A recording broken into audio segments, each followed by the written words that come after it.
very good day of work for you, yeah? La chiudiamo tutto in un nightclub, dai. Okay, I think we're going to go to a nightclub this evening and celebrate.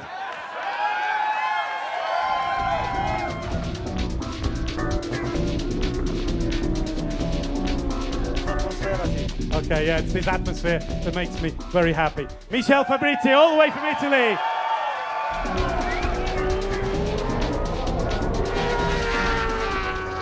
I think it's the best team in the paddock, and I'm really happy about that. And I don't know, I'm really happy, but I'm destroyed now.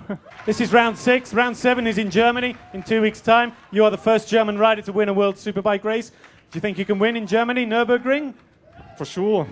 There we go.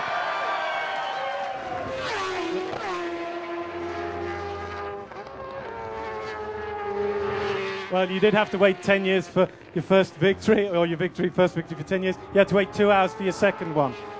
Great satisfaction today for you. Yeah, it's a little bit different. For sure, we arrived more quick. But yeah, finally we arrived here. Very nice atmosphere. The track from the first day, I really like it. The bike was working quite well, the tires too. And we did a great job then. The 2 races for me was quite tough, exciting. For sure, from outside looks easy. But was not that easy, you know. Then, but today is for me my best time in America for sure, definitely.